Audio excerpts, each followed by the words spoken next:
संस्थापकाय च धर्मस्य सर्वधर्मस्वरूपिणे अवतार वरिष्ठाय रामकृष्णाय ते नमः.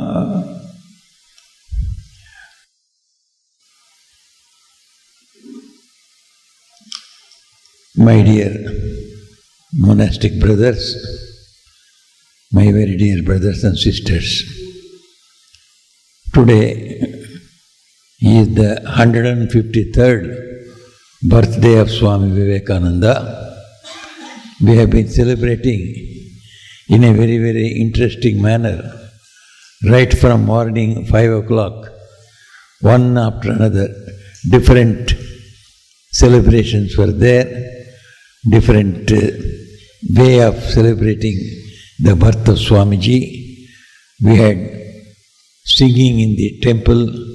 We went round the temple, clapping our hands and dancing around in the morning. Then afterwards we had youngsters from different schools coming and singing for 1 hour, 45 minutes, like that. And we had a melodious singing of the Kathopanishad in the temple. Then afterwards we had the usual puja and homa, and almost I think 4,000 people must have taken prasad.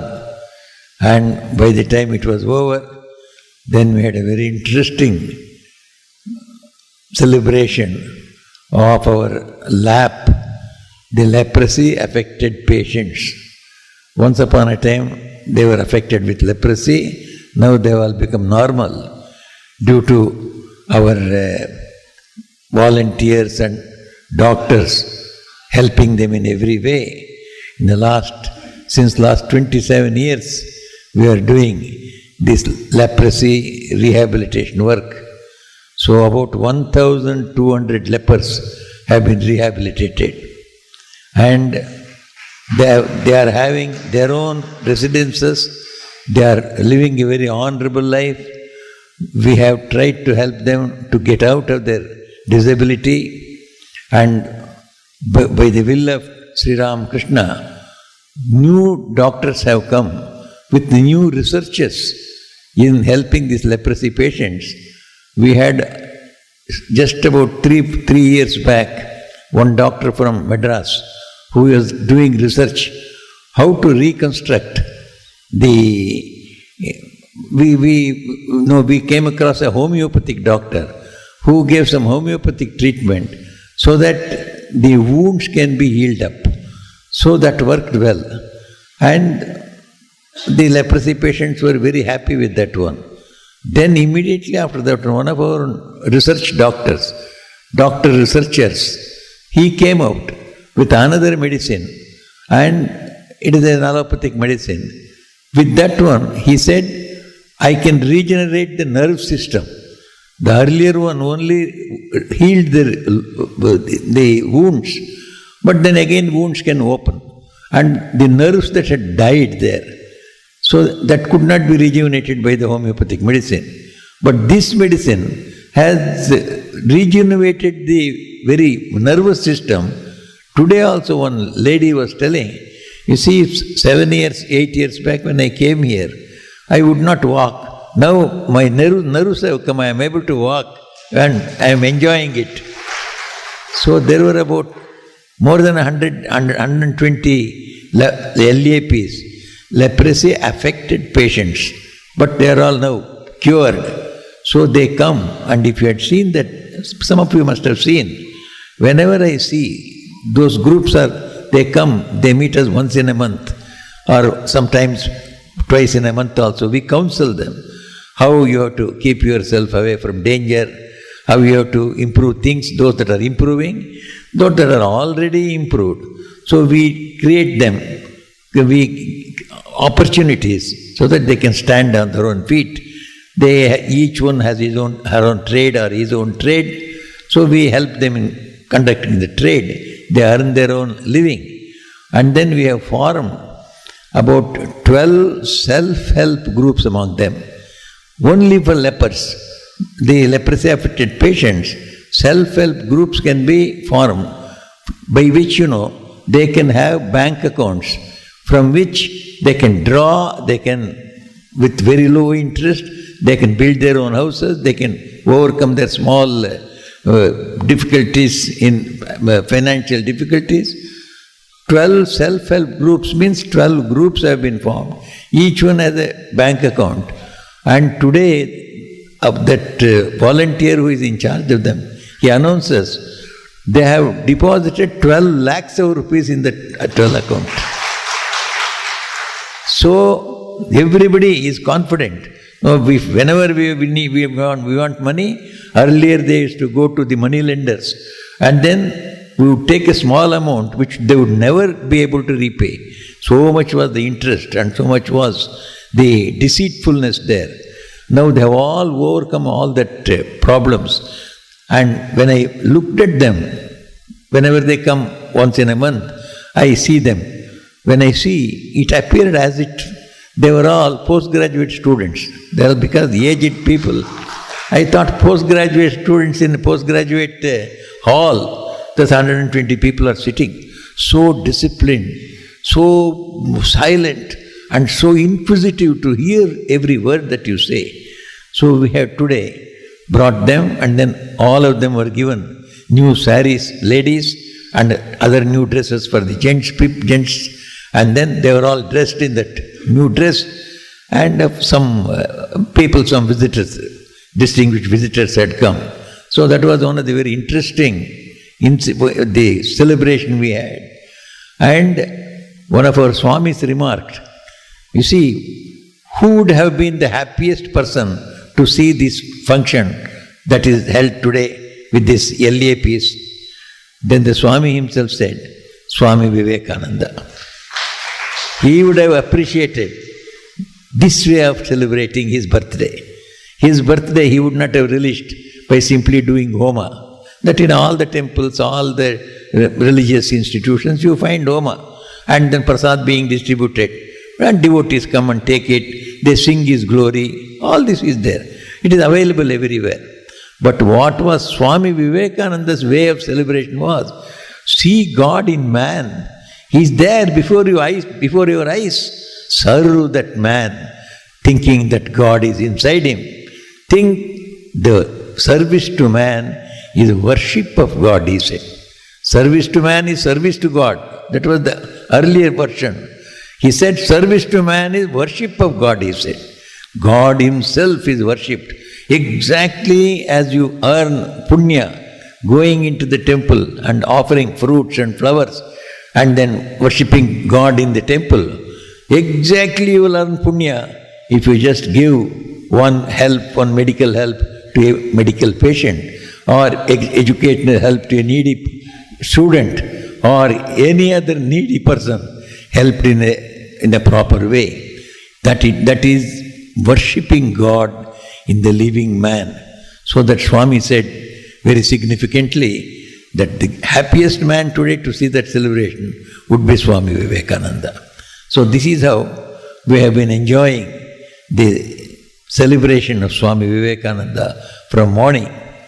So you have just now heard in Tamil a wonderful discourse on Swami Vivekananda being a voice without a form. Swamiji always was fond of calling himself as a voice without a form.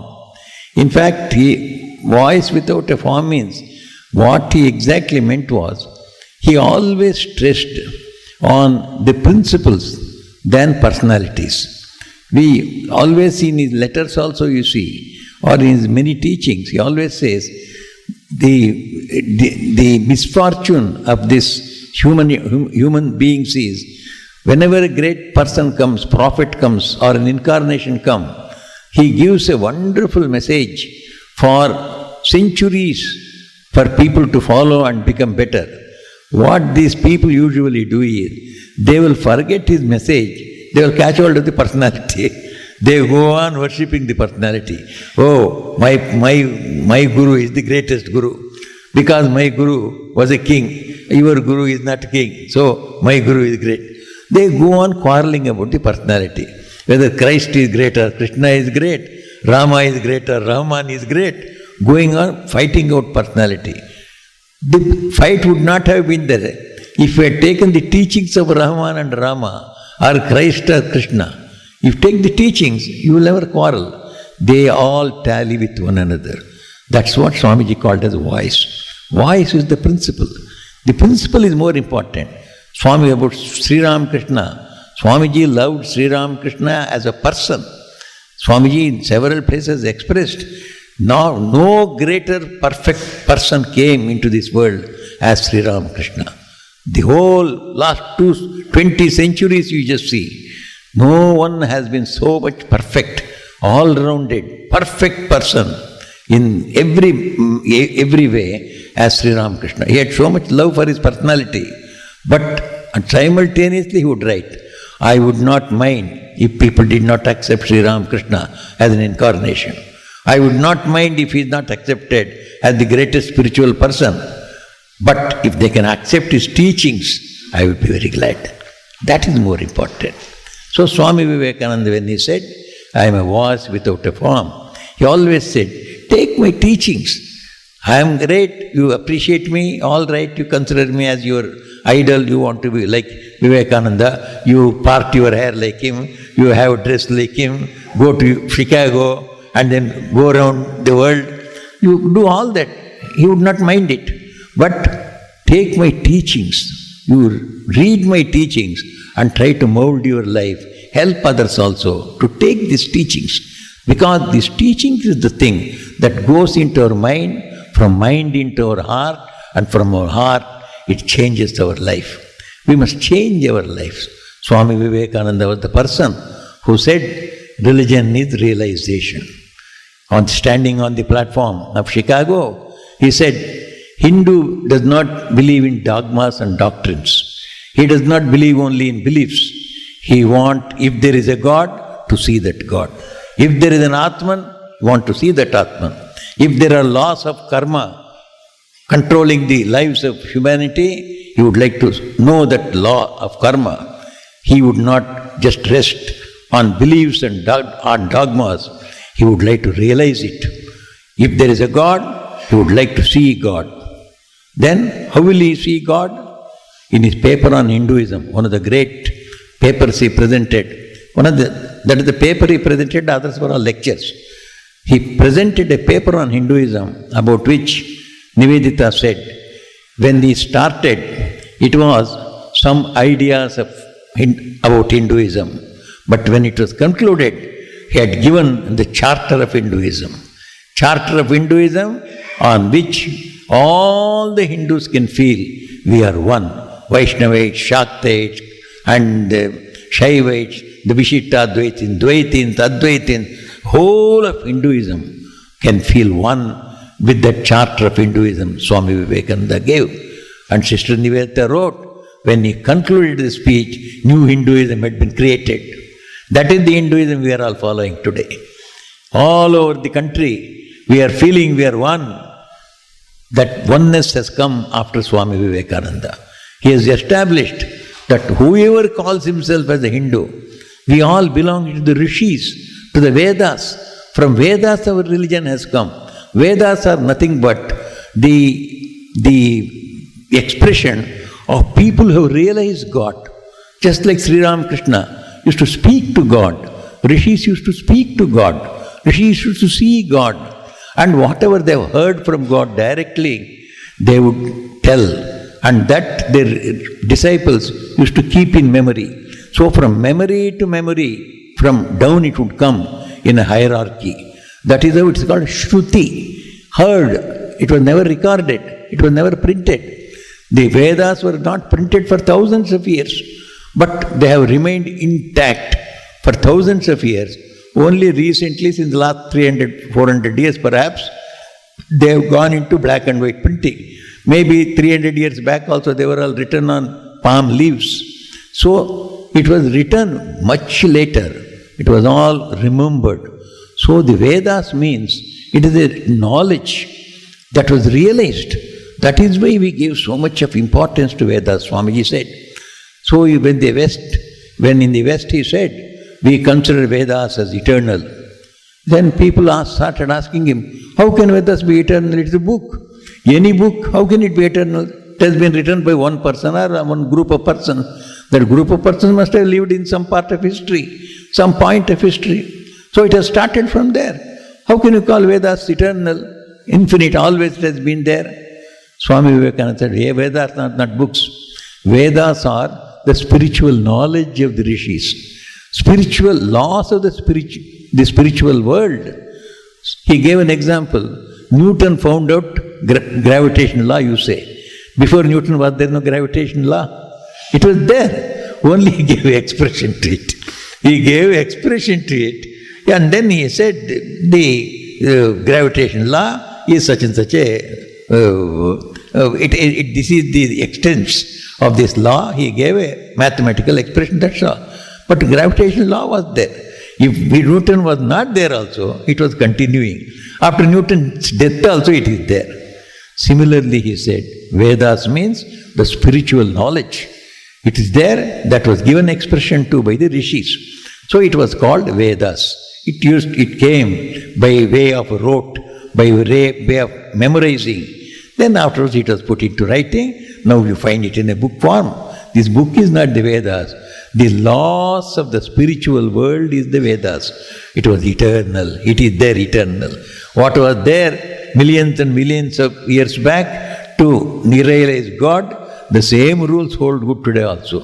Today also we follow the same method to realize God as they did 2,000 years back or 5,000 years back or 10,000 years back. Swami Vivekananda said, these eternal laws of God, realizing God, of purification of the mind, of getting into samadhi, directly seeing the spiritual truths, all these are eternal laws. It is there in the Vedas. So as eternal knowledge of the spiritual world, Vedas are eternal. So he gave such a modern explanation. So people in the West, they were stunned. We have never heard. No other religion could have given such an explanation which was just right in consonance with the latest findings of science. People were stunned. So some of the great scientists of his time, they came and told him, sir, what you are telling is very scientific. In science also I can give a mathematical equation for what you have said, one scientist said. One scientist came and told him, perhaps Tesla. So the Tesla, the great electrician, electrical engineer of the time, electrical discoverer. So this Tesla, he came and said, sir, I can give a mathematical formula for what you said about the spiritual laws. So scientific it was. The religious people in the West were very much afraid of science. Science and scientists, they were bugbear to them because scientific people want reason. Religion cannot give reason. So they were so much afraid that hesitation to go and contest a scientist continues till today also. We have found, when you have been in the tribal areas of Meghalaya, tribal areas of Arunachal Pradesh, tribal areas of Madhya Pradesh, these schools teaching only arts and humanities, not science at all. They don't teach at all. They are there for 50 years. Then we go and start a school there. From the day one, we start teaching them both science and art together. So then we look around. Oh, those schools are 50 years old, 60 years old. They have not started any science subject at all, no mathematics. Only they teach English, they teach local vernacular language, and they teach geography. At best, they may teach some religious text. No science or science or mathematics. Then I asked, what is the matter? Swami, they are damn afraid. This science and mathematics comes means they want reason. They want mathematical precision. Religious people.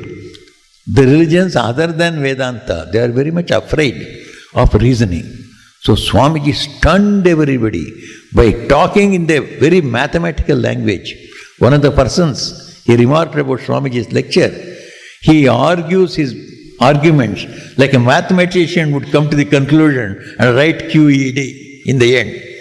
Quad errant demonstratum, we write when we arrive at the meaning. So he would write, just as the scientist would write, come down step by step and arrive at his conclusion. He arrives at his philosophical conclusions. That was Swami Vivekananda. When Swami Vivekananda came to India after this 1893 to 97, he was in the West.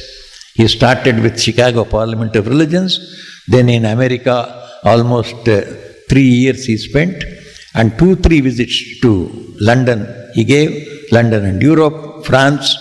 There he spread the Vedanta. After 4 years of travel and propagation of the ideas of Vedanta as per Sri Ramakrishna. Swamiji always used to say, Vedanta according to Sri Ramakrishna. Because Vedanta as it is, so we were reading. Till the time of Swamiji, Vedanta was being read from every quarters.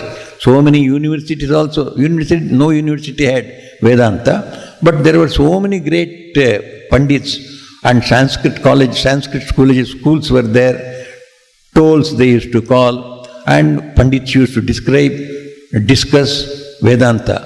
But nobody could get the real idea of Vedanta, how it can be applied into our life, how our life can be made better, how we can become real men and women, so that we could be equal to anybody in the West. So people were all looking to the West, they are all developing, we are all we're subjects of the British, so we did not have education, we did not have economic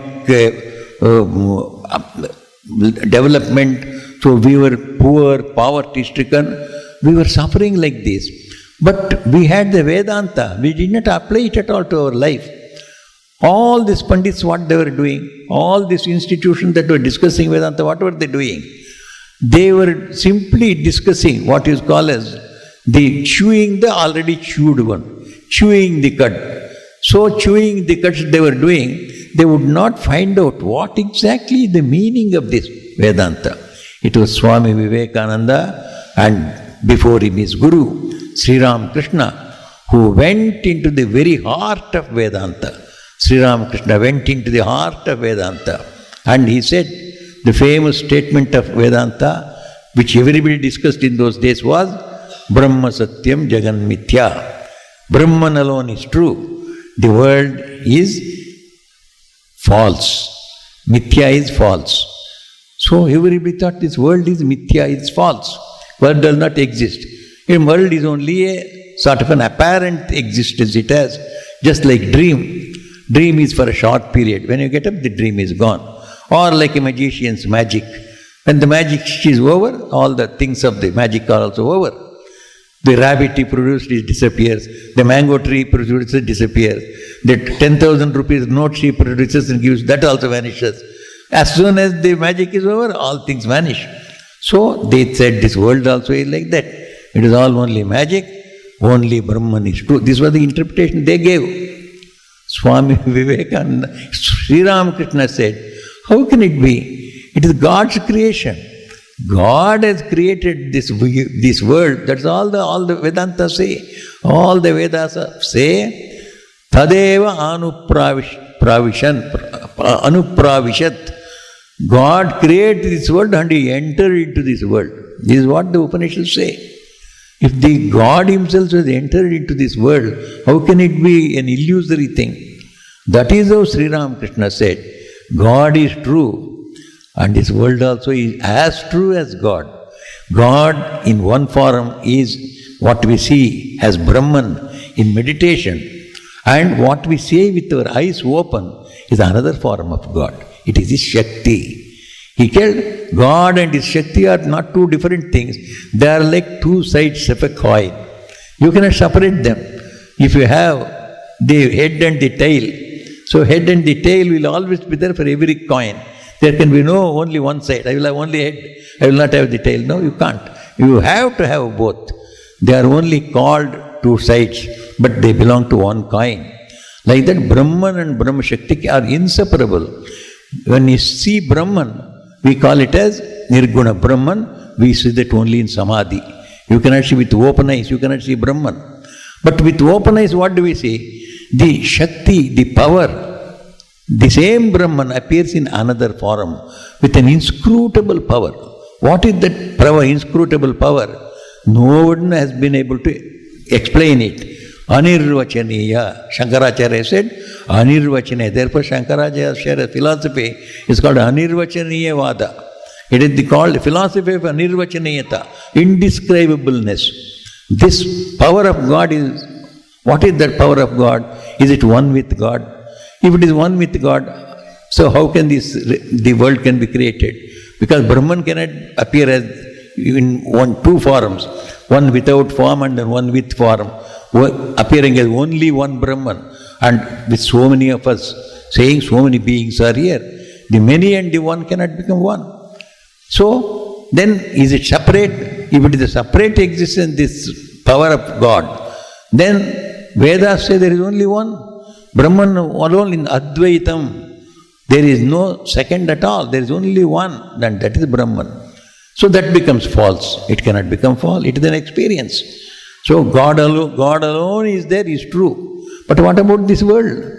So, Sri Ramakrishna said, this is Brahman's Shakti. Shakti is also true and Brahman also is true. Just the two sides of the coin. And one of the great disciples of Sri Ramakrishna, Swami Ananda, he was the greatest Vedantic Pandit, next to perhaps Swami Vivekananda and Abhedananda. Great. He has committed all the Upanishads, Panchadashi, Bhagavad Gita, and Tulsi Ramayana, and many other Puranas. All were just committed to memory. Without seeing the book, he could tell you everything. And he says, every mantra of the Upanishad, every sloka of the Gita, I used to take out one sloka and meditate for 24 hours in one full day. That was the scholarship in the scriptures of Swami Turiyananda. And he lived that life. He was a God-realized person. So this Turiyanandaji, just before he left his body, he gave expression to what Sri Ramakrishna has taught, that Brahman and his Shakti are both true. As true, one is as true as the other. Before Turiyanandaji passed away in Varanasi, he uttered loudly, said, Brahma Satyam, Jagat Satyam, Satye Satyam Pratishtitam. This is the words of Swami Turiyananda, one of the great rishis. So, this is what Swami Vivekananda, he took this message to the West. The real Vedanta means God can be seen in this form of the world. What we see before our eyes, it is all God alone. And what we see in Samadhi, the great seers, when they go into deep meditation, they realize God inside them. The experience of the rishis was, there is only one Brahman, there is nothing else. That is also true, but that is in Samadhi, not with your open eyes. When you see with open eyes, you see God in His Shakti form. So this what we see is also God only. Therefore, whatever you do to this world is you are dealing with God alone. So Swamiji gave a specific definition up to the world, saying the world is nothing but the expression of God Himself in another form, which can be seen through our senses and thought through our mind. It is known to both our senses and mind to serve the creatures in this world. He, of course, gave most important place to man as the creature, most developed creature among the creatures. So he said to serve man is equivalent to worship God. So never neglect man. So you may become a greatest seer. At the same time, you must always engage yourself in the welfare of others. Never forget society, because that is the Shakti of Brahman. You cannot simply take Brahman and say that Shakti is not there, I don't want. Shakti and Brahman are one. If you accept Brahman, accept this world also. So if you want to have the Brahmajnana and enjoy the joy of Brahman, so make the world also full of happiness. So share your Brahmajnana with this world. Let everybody also come up and try to have a feeling, a enjoyment of the spiritual wealth. That is how Swami Vivekananda went to West, and he preached to them.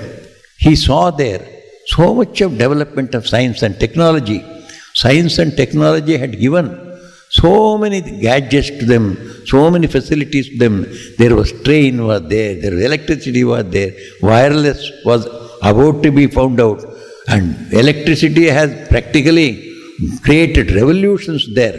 The AC and the DC electricity had come, AC electricity had come, so much of development was there, and that made the life of the people so easy and so developed. They had a lot of leisure, so they could study the history of others. They would go to different countries because they had huge ships which could go through all the 7 seas of the world without any danger. They could go to all the 6 continents of the world. With all that, they had all the history, geography of the world, history of the people of the world. So they were so advanced, developed in that.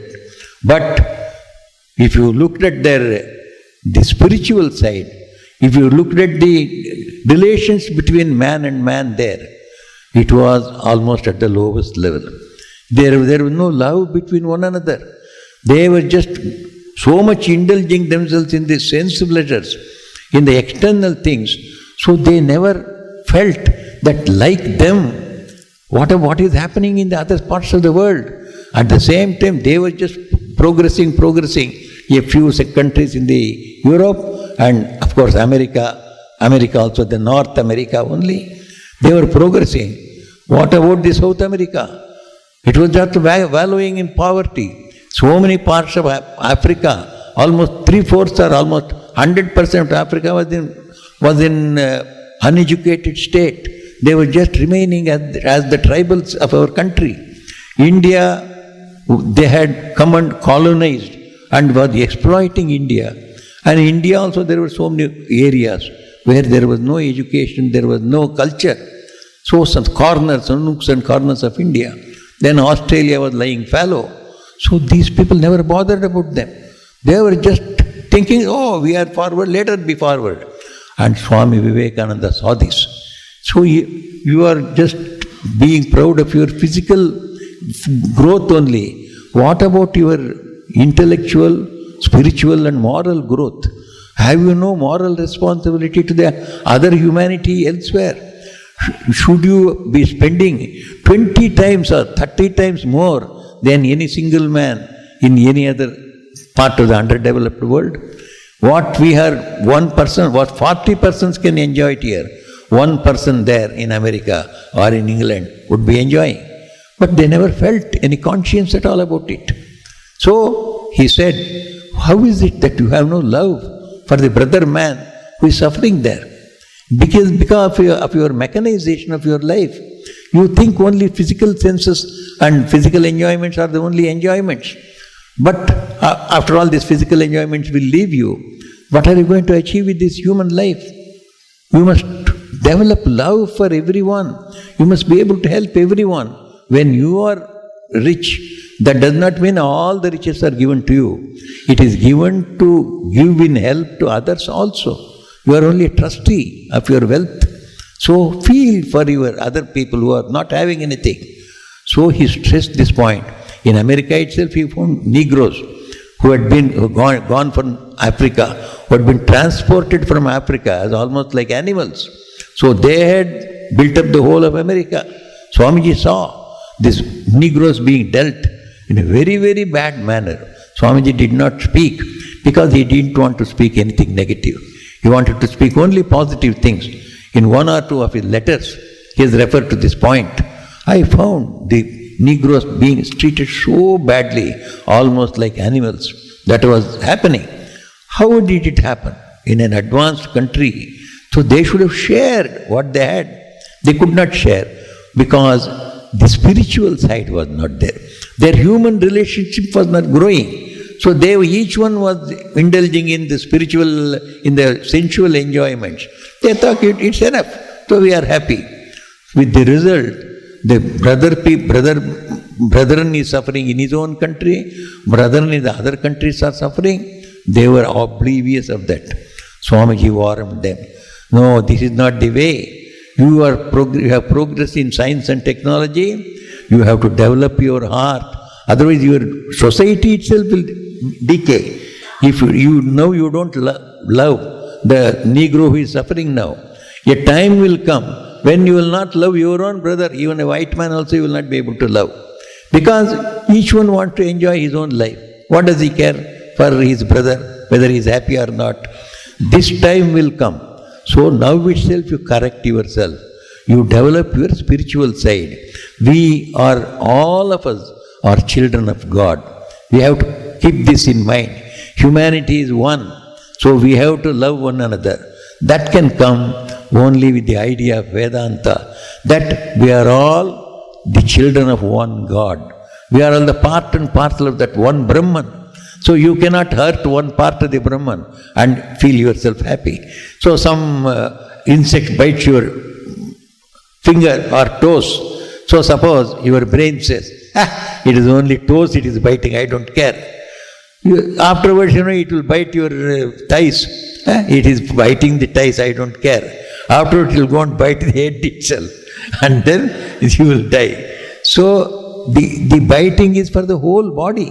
Wherever the bite is there, it affects the brain, it affects the stomach, it affects the liver, it affects everybody. Similarly, hurting any man anywhere will return to you in the form of hurt. So never hurt anyone. Mahim syat sarva bhutanam. As we say in India, don't injure anybody. Why? If you injure anybody, one part of your body you are injuring, you will get it back. May not right then after some years it will come back to you. Because it is a huge body, you see. The universe is very big. Universe is not only this world. Universe extends over all the Devatas' worlds and the underground worlds. All this is one. So suppose you hurt somebody, that nervous system has to go all those rounds and to come to you. It takes 10 years, but it will come back to you. You will have to suffer for what suffering you give to others. Swamiji stressed the need of spirituality to the West. You try to feel for others. The feeling for others can come only when you feel that you are not the body, but you are the souls. As souls, you are part of that infinite Brahman, one God. So all of us are parts of Him. Whether we are Negroes or Japanese or Chinese or the brown people of India or whoever we are, all of us are part of that God. So be considerate to everyone. Consider everyone as your own. This can come to you by only Vedanta.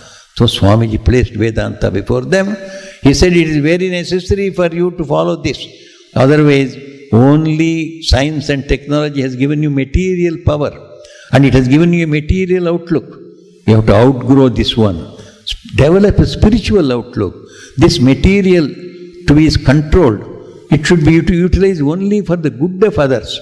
How will you be guided that you should do it only for the good of others? Only your conscience will guide you. No, everybody is my brother, so I cannot neglect him. So you go on only help.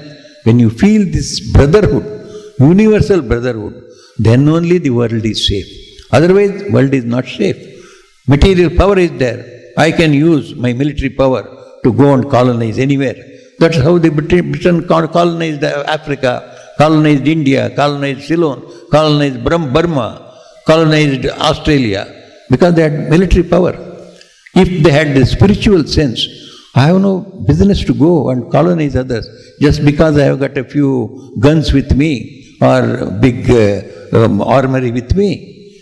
Swami Vivekananda told in contrast, our country had one of the best tactics of war.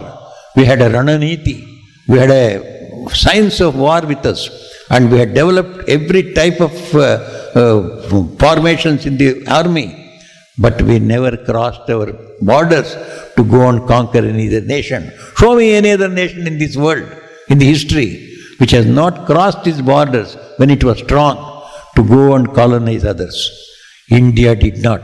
But India was one of the greatest countries. People from everywhere used to come to India to learn many things, including warfare also. But India never stepped out because she thought that we are all one. Should I go and then attack my brother? I cannot. So that is how India did not attack. This philosophy is required for you. This is the spiritual philosophy of life. So he told America, and in that way the West, the science and technology alone will make you material. Don't become materials. Though materialists, become spiritualists. Because we are spirits more than materials. We have got the material body is all right. But we are not this body. We are spirits. We are Atman. We are part of Brahman. So if we know this one, as Brahman, part of Brahman, all humanity. Why humanity? All the creatures in creation, we are all part of God. We have to give respect to everyone. He taught the West to accept spiritual teachings from India. He came to India, and to Indians he preached, your spirituality teaches that everyone is spiritual. Everyone is God. How are you treating your brothers here?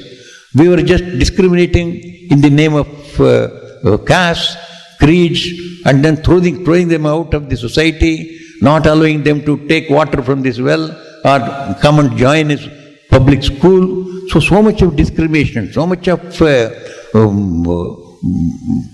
differences were being practiced. He told them, is this your Vedanta? What does Vedanta say? Vedanta says, Sarvam Khalvidam Brahma. Everything is Brahman alone. In everyone, God alone is there. If everyone is God, and we are all part of God, we are all brothers and sisters. It is a divine family. Vasudhaiva Kutumbakam. These are all our Shastric sentences. You have never understood your Shastras. Understand your Shastras first and put it into practice. Practice what has been told in your Shastras. I don't want to give you anything new. So, if you understand that everyone in your society is your own brother, because he is a part and parcel of God, he is a creation of God, everyone is your brother, everyone your sister. This is a divine family. Go and help that are neglected, that are backward, that are oppressed and suppressed. This is your duty. Those who are educated, who are well off in your life, this message he gave to India. Apply your Vedanta to practical life. So if you have got education, share the education with the people who do not have it. If you have got wealth, share your wealth with the people who do not have it, who are wallowing in property. Let property go away from our country. Let ignorance go away from our country. You will see, you don't have to teach spirituality to Indians. It is already there. Only it is covered by these two layers of ignorance. That means secular ignorance and the poverty. You remove the poverty from Indian society and give them good secular education, by which they can stand on their own feet, they can understand their history, they can understand their glorious past achievements. If once they know it, they get that self-confidence, they will stand on their own feet. And spirituality, it is there in every man here. Everyone knows we are children of God. God is there. He is our father and mother. So we don't want to live only for the sake of sensual enjoyment. What we want is, we want to go and reach the feet of God. Or we want moksha. We want God realization. This is the goal of every small person and as the highest person in India. So put this into practice. Love the people who are there, who are in need of help. Go and help them in the name of your own religion. Your religion says that all of you belong to the family of God. Treat the whole society as your own. Try to help others. Let the needy, let the oppressed, let the suppressed, let the lowly come up. Give them education. Give them economic improvement. And you will see whole country will flower, and the spirituality of India can inundate the whole world. World wants the practical models in spirituality. Even today, our Indians who are there in the Western countries, both in Europe as well as in America, we have seen our second generation of Indians there, they are the models for the American families. Today, the Clinton has told several times, the Indian culture, Indian culture, Indian culture. He had a great love for Indian culture because of the family system. Even for the second generation, our boys and girls are born in America, but they remain as Indian boys only. They love their parents. Parents love them. They think that it is our duty to take care of our patients when they become old. And the parents also think, wherever my son is there, whatever he may be, he is my son. It is my duty to sacrifice for him, love him. So this parental love, the child loving the parent, parent loving the children, and the husband and wife, they never go for divorce or then going for several marriages. No. As far as possible, they remain faithful to one another.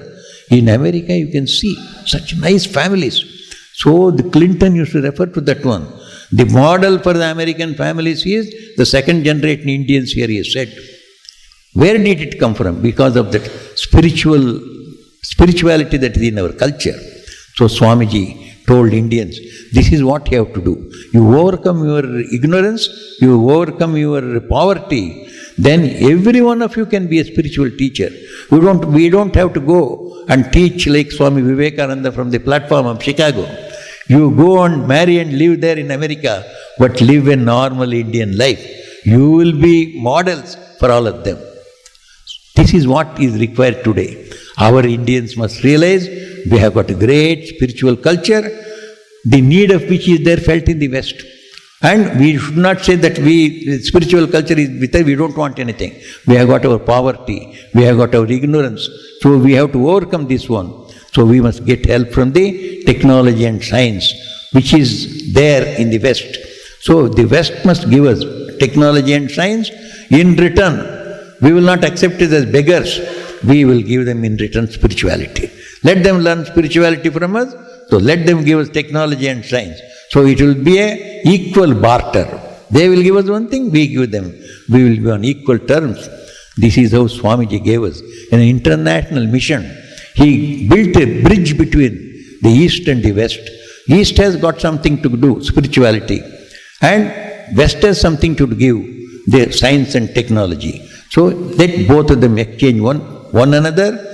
Let West become, their materialism must be spiritualized. Our spirituality must be materialized a little. So we are only spiritual, closing our eyes to the poverty and in ignorance. The ignorance and poverty must go from India, and their unspiritual attitude of the West must go there. So they must feel more spiritual. We must feel that we are free from poverty and education. This thing should happen, for which we Indians, we have got a great responsibility. We have to read Swami Vivekananda.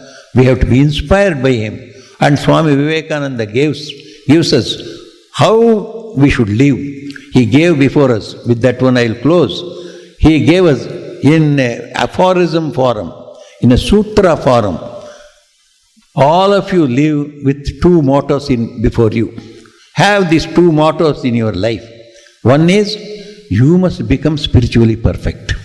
You must do something for that in your life, daily life. It is not that when you become 55-year-old, you will do something for your spiritual life. Daily life, from your young age, as you go into the school at 5 years, you start the spiritual life also at that time. So, you must become spiritually perfect. For becoming spiritually perfect, what should you have? You must have faith in God. You must know how to pray for Him. God is our own. Love God, have devotion to God, and take His name, sing His glories, hear about the great saints and seers that have lived glorious life in this country. Try to emulate them. This is the self-perfection. All our life we have to do this. We must have faith in God, we must know how to take His name, we must know how to sing His glories, we must know the glorious people who have realized God and lived a great life. We must know our spiritual history. This every one of us must do. We can start it from 5th year and we can continue all our life. More we read about our spiritual personages, more we take the name of God, more we'll sing about Him, more we develop our faith. More faith, again more prayer, more japam, more reading about the glorious people who have achieved. Our results will be transformed into it. This is how our spiritual life is to be built. This is at the personal level. Swamiji did not leave us there. So you must live for your spiritual perfection. Secondly, for the welfare of the world. Try to do something to the world. World requires physical health. World requires mental health. World requires moral health. World requires spiritual health. Whatever you can do, render to the world. If you are rich, then share your riches with the poor people. If you cannot go and start schools and run these schools at the villages, you come to Ramakrishna Mission, then give them some money. Swami, you go and start some schools in such and such a village. Nobody is there. I will give all the money for the teachers that are required, for the equipment that are required. There are institutions. If not Ramakrishna Mission, some other mission will be there. India is full of such good people who want help. So try to help them with your finances. We can go and give them education. Suppose they want physical help, they want some medical help, some dispensary, hospital. Just if you cannot do it, give some organization which is doing it. Similarly, moral education somebody is giving. Some good institutions are there. So you help those institutions. You yourself need not go. Suppose you yourself can do it, go and do. There are some big houses. They are not only running industries, they are running schools also. They are running hospitals also. Bombay Hospital, if you go and see, it is all run by Birlas. It is as big as any other government hospital. There are 1,000 seats are there in that hospital, Bombay Hospital. It is run by the Birlas there. So they run the industries also. They are helping in a physical way, giving medicine to thousands of people. So we must go and help the world. This is Swami Vivekananda. Vivekananda said, all of us must contribute something for the welfare of the world, either in a physical form or in a mental form, through education and giving moral instruction, and give them a spiritual education also. If Swami Vivekananda used to say, those of you who feel that this world is enough, so I want to know God, so you come and sacrifice your life completely to realize God and take the message that you also, all of you can realize God. So show by your life, I have realized God, you also realize God. And hundreds of people will be inspired. That is how the followers of Vivekananda were inspired. How many wonderful young people joined Vivekananda? How? He told them, you see, I was a young man like you. I was a college student like you. I was an agnostic. I went and asked Sri Ramakrishna, have you seen God? So many people said, I went to them, they said they have not seen God. Have you seen God? When he found there was a person who said, I saw God, I can show him to you. I sat at his feet and learnt. And then when he went to America, it is not his Vedanta that he converted the Americans. He said, yes, I know God. Somebody said, have you realized God? Yes, I have, he said. Can anyone say? If we can say, we can also convert these Americans. When Swamiji came from West, it is not simply that Madras showed him so much of respect. He came with 4 Europeans under him, like slaves. Like a king would bring slaves along with him in the olden times. He went to the West as a beggar sannyasin. When he came back and landed in America, there was Mr. Savior, Mrs. Savior, there was with him Goodwin with him. 3 people, white people were there sitting at his feet. And then he marched in the streets of Madras. This was the success Swamiji showed. If you are really spiritual, you can convert the world into spirituality. If few of you can do it, your children can do it. Encourage them. They can become 100% spiritual. They can impart spirituality to others. We want such people also. One of our Swamis used to say, one young couple went to that Swami. the great Swami Yatiswaranandaji. That young couple went and said, "Sir, we are married, of course, but we want to live like Sri Ramakrishna and Holy Mother." Then Swami Yatiswaranandaji was a very practical Vedantin. He said, no, Sharda Devi and Sri Ramakrishna are one unique persons. They come once in 2000 years. Don't try to imitate them. You marry and have 2 or 3 children. One of your children you give as a monk for our order. That is more practical. We want that. We want that. So you must also encourage your brothers, your children, your grandchildren to take to entire spiritual life. Train them like that. There are certain good souls that are there. They would not like to get drowned in the world. They would like to see God for themselves and help others to do it. Such souls are there. So such souls must be encouraged for spreading our spirituality also. This is the message Swami Vivekananda gave us. Atmano mokshartham jagadhitaicha.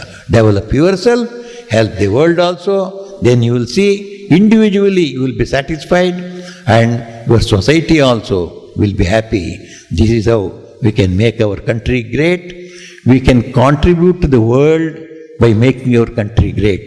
Swami Vivekananda always thought a great India is always a means for a great world. World has to be good with spirituality. Only India can give that spirituality. Therefore, India must become great. So we must make India great to make the world great, and we must live perfect our own lives so that we can ourselves be great. So may we become great, may we make our country great, make our world great. May Swami Vivekananda inspire us all. Thank you very much.